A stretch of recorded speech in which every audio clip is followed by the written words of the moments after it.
Hey guys, Thomas from Team Sakurasso here, come at you with 5 cards I have in your trade binder for May. Now, if you guys are seeing this a day late, like on May 2nd, I apologize about that. A lot of life stuff has been happening along with I'm finishing my semester in university, and you guys know how the last 2 weeks of school is. You know, always really busy because you got papers due, all that, so I do apologize for that. If this video, by the way, hits about 55 likes, I will do a part 2 in May around the 14th or 15th, maybe the 16th. Also, if you're not subscribed, hopefully today is the day that I earn your subscription. About 34% of people who watch my videos are not subscribed, so hopefully today's the day I earn your subscription.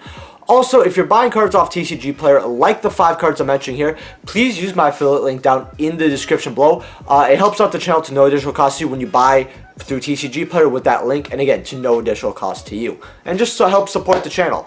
Also, if you guys can follow me on Instagram and Twitter, that'd be great as well, and consider being a YouTube channel member. Now, we're going to get right into this. So the first card I actually have here is Frost and Flame Dragon, and this is coming out of Tactical Evolution for the First Ed Secret Rare.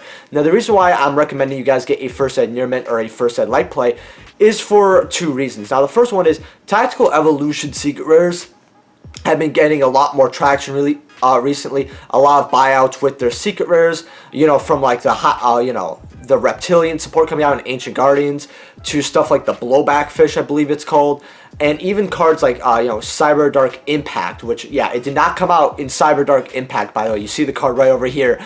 It came out of Tactical Evolution as a old Cyber Seeker, has gone up in value, especially for first editions. But the reason I'm telling you guys to get Frost and Flame Dragon is because this has not gotten picked up by people yet. And there's a couple copies for First Ed Light Play starting at around $30, First Ed Near Mint's at $36. Now, there's not too many copies on TCG Player, and they quickly go up to about 100. So you can make about triple your money back on buying it, along with Frost and Flame Dragon. Something people don't understand is that it's kind of a solo printing, but not exactly. It has Duelist League promos, like, you know, purple, green, red.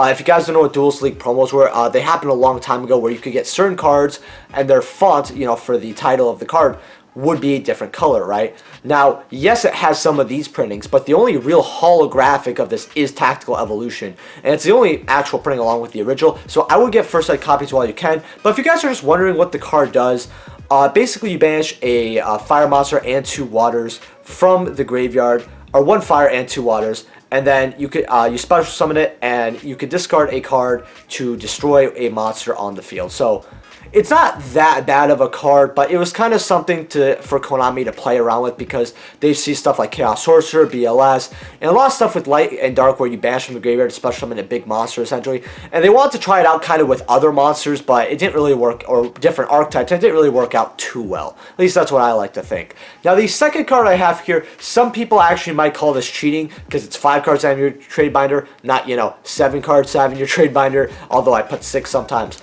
But this is the Magnet Warriors, right? And these Magnet Warriors, however, are going to be from Duelist of the Rose. Now, if you guys don't know what this is, it's basically a video game, and it has all the Magnet Warriors as a promo, as you guys see right over here, all 3 of them.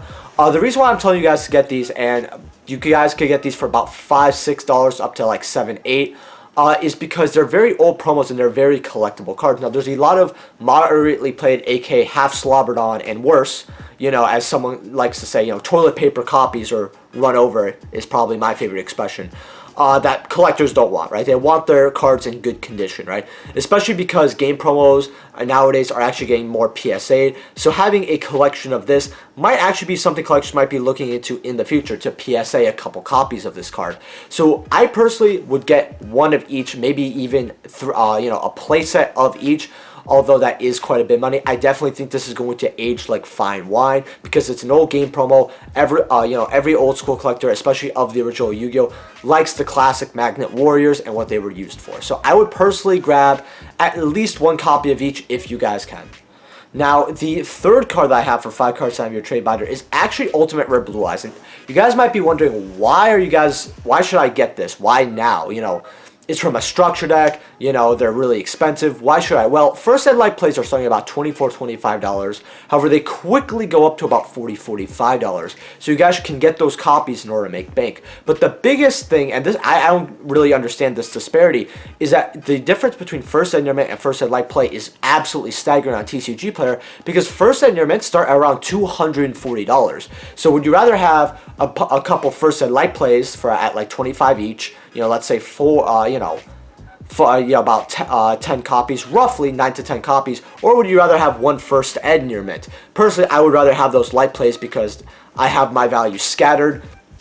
It's going to go up over time, and as people realize that first ed near mints are this much, not only are they going to go a little lower in price, but first ed light plays are going to catch up to them, you know, being around $100. So I would get your first ed light play ultimate rares while you can. You have to remember that not only do a lot of collectors like to PSA this card, but it's Blue Eyes Dragon in ultimate rare form. I mean, not much to really say. Along with first edition, when it comes to this, is very, very important. Make sure that you get first ed and not unlimited.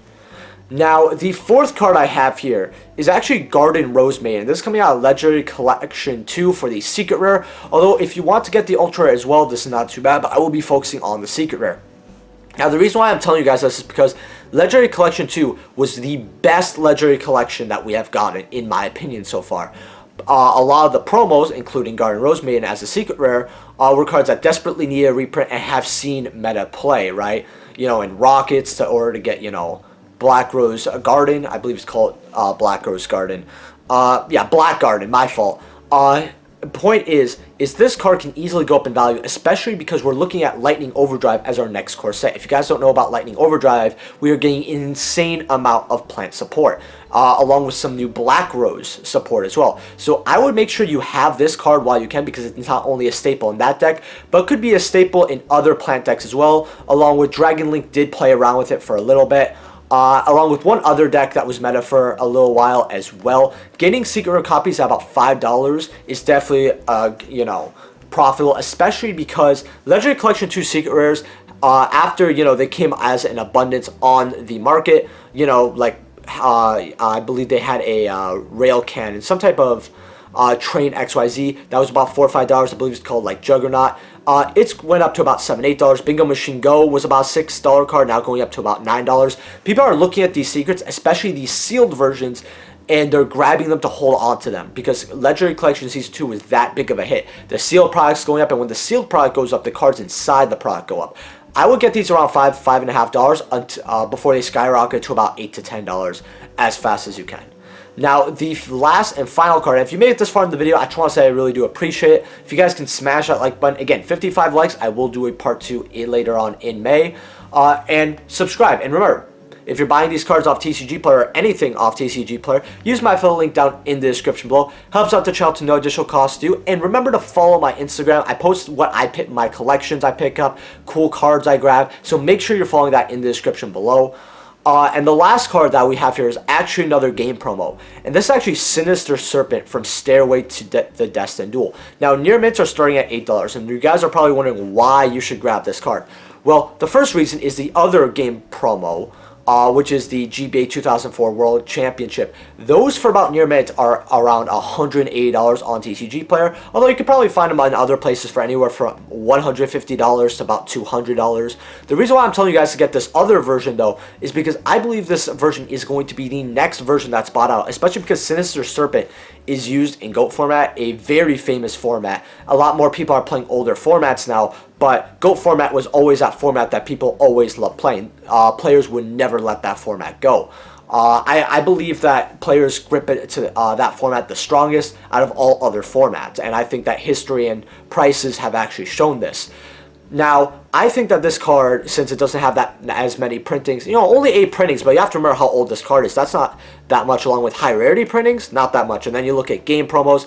I believe these secret rares, because of GOAT format, will go from $8 to about $50, $60 in the future, because people will look at these two game promos and be like, well, I can't afford the $180 version, but $8, I can afford a version like that, and it's gonna, you know, it's a game promo, so it's gonna go up. Once this is targeted for a buyout, especially the non-slobbered copies, it's going to be very hard to replace this card. So I would get your copies at $8 while you can. I mentioned DD Assailant last video, and those got bought out to about $50, and I told you guys to get them from anywhere from like $6, $7 to about $8. I believe they settled somewhere down, but like I said, these game promos people love getting, and these move quite quickly, especially something like Sinister Serpent that can be used in GOAT format, and I believe a few other formats, along with being a collector card and being a beautiful secret rare since it got reprinted as a common, a black rare.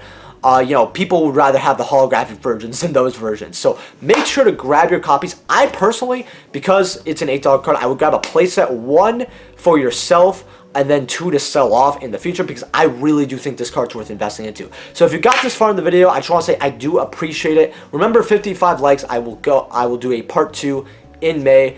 And like usual, I appreciate you guys. Let me know in the comment section below, what is your favorite top 5 card in this 5 cards having your trade battle. I always love hearing your guys' favorite picks, actually. Usually I look at the market and I can already decide which one you guys like. I'm going to be honest, but I always love hearing it. So I'll see you guys in the next one. Peace.